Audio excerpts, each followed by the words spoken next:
Em nome do Pai, do Filho e do Espírito Santo. Amém. Amados irmãos e irmãs, é com muita alegria que nós estamos aqui para juntos estudar e meditar o Evangelho que a Igreja nos apresenta para esta terça-feira da quarta semana da Páscoa.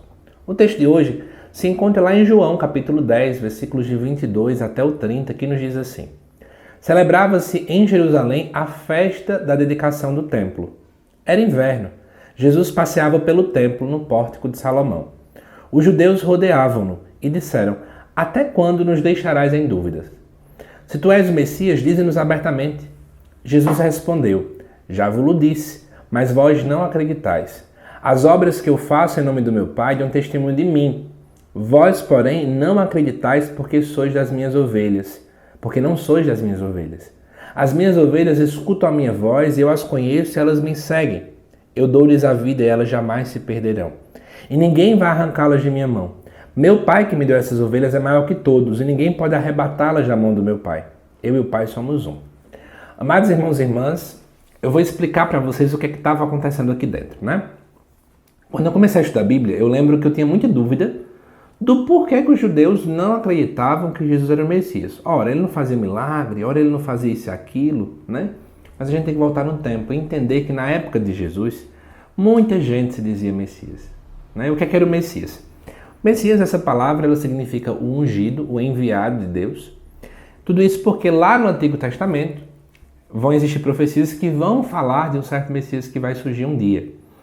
E depois de um tempo, né, muitas pessoas achavam que essas profecias não indicavam isso, mas depois de um tempo tem toda uma corrente dentro do judaísmo que começa assim a acreditar no messianismo, de que viria alguém.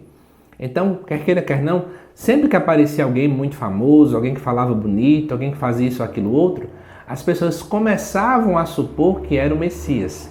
Então, existiam muitos candidatos, aspas, a ser o Messias naquele tempo. Por esse motivo, para ele, Jesus seria apenas mais um. Isso é importante que a gente coloque na nossa cabeça. Jesus seria apenas mais um candidato a ser Messias naquele tempo. Só que, quando eles chegam, né? Aí chegam para Jesus e falam assim, ó: Até quando você vai nos deixar em dúvidas?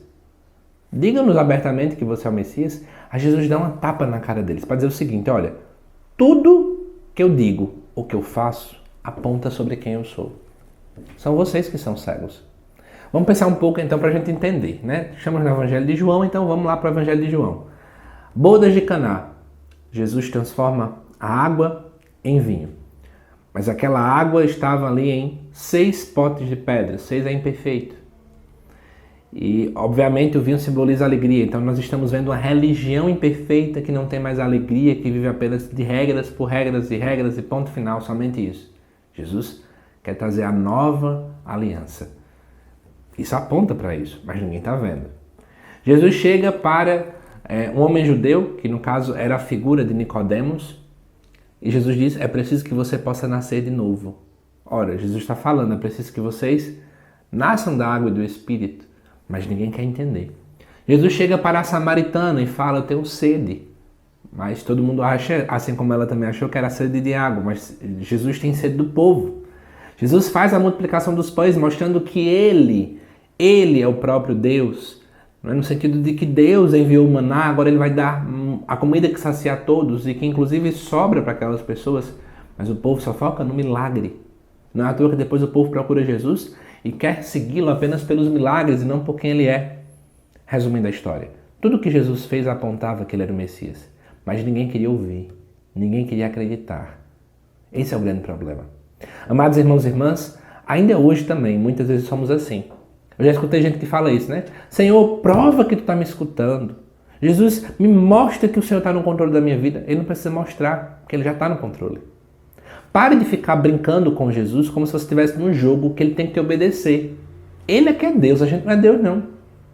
Então, que a gente fica, parece que, colocando regras, né? Para que Cristo nos escute, para que Cristo mostre, para que Cristo prove. Deus não precisa provar nada. Ponto final. A gente precisa provar, Ele não. Então que a gente possa ter essa fé mais autêntica, né? Não querer ficar forçando que Deus prove, não querer ficar querendo mandar em Deus, né? A gente não precisa mandar em Deus, não. Eu que preciso obedecer e observá-lo, silenciar mais para observar mais. A observação só vem de uma grande pessoa que ela escuta, que ela silencia para ouvir. Do contrário, nós vamos estar igual a esses judeus aqui, mandando Jesus provar alguma coisa, tá bom? Que Deus te abençoe, amado irmão e irmã. Te aguardo nos próximos vídeos aqui do canal. Até mais.